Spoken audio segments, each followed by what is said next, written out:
Pandian store சீரியல்ல அடுத்து வர எபிசோட்ல என்ன மாதிரியான ட்விஸ்ட் எல்லாம் இருக்க போகுதுங்கிறத இந்த வீடியோல பார்க்கலாம்.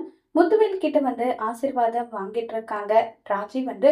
உடனே முத்துவேல் வந்து, ஏமா ராஜி, உன்னுடைய சித்தப்பாவும் இருக்காரு இல்ல, அவர்கிட்டயும் ஆசீர்வாதம் வாங்கிக்கோன்னு சொல்றாங்க.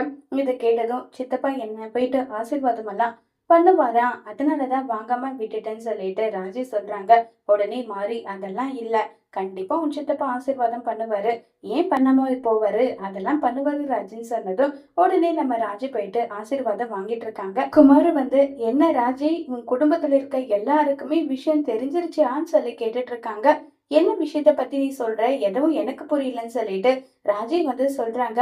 அது ஒண்ணும் இல்ல, எனக்கு கல்யாண ஏற்பாடு பண்ணிருக்காங்க, எனக்கு கல்யாணம் நடக்க போகுது, அதான் நான் சொல்லிட்டு இருக்கேன்னு சொல்லிக்கிட்டு கேட்டுட்டு இருக்காங்க.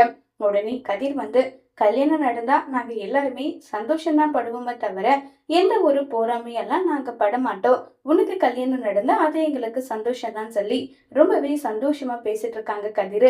இதை கேட்டதும் உடனே சக்திவில் வந்து ஓடி போய் கல்யாணம் பண்றவங்களுக்கு போயிட்டு குடும்பத்துல பார்த்து கல்யாணம் பண்ற ஒரு அருமை போய் தெரியவா போது, விடடா மகனே, எல்லாரும் பார்த்து ஊரே மெச்சுக்கிற அளவுக்கு உனக்கு நான் கல்யாணத்தை பண்ணி வைக்கல, என் பேர் சக்திவேல் கிடையாதுன்னு சொல்லிட்டு சக்திவேல் பேச ஆரம்பிக்கிறாங்க. இந்த விஷயம் கொஞ்சம் கூட பிடிக்கிறதே இல்ல முத்துவேலுக்கு. உடனே சக்திவேல் கிட்ட முத்துவேல் வீடு தேடி வந்திருக்காங்க.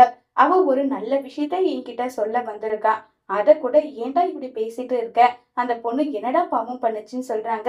அண்ணே, நீங்க வேணும்னா நடந்த அவமானத்தை எல்லாம் மறந்துகிட்டு அவளை மன்னிச்சு ஏத்துக்கலாம், ஆனா என்னால அப்படி இருக்க முடியாது, நான் பட்டதை எல்லாம் மறக்க முடியாதுன்னு சொல்லிட்டு இருக்காங்க.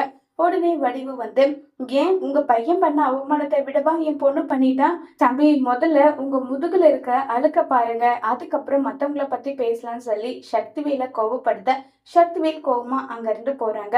உடனே கதிராஜி கிட்ட மன்னிப்பு கேக்குறாங்க முத்துவேல். அவ பேசினது எதுவும் பெருசா எடுத்துக்காதீங்க, மன்னிச்சிடுங்கன்னு சொல்லிட்டு அவ்வளவு வருத்தப்பட்டு மன்னிப்பு கேக்குறாங்க முத்துவேல். அதோட இந்த பிரமவை முடிச்சிருக்காங்க.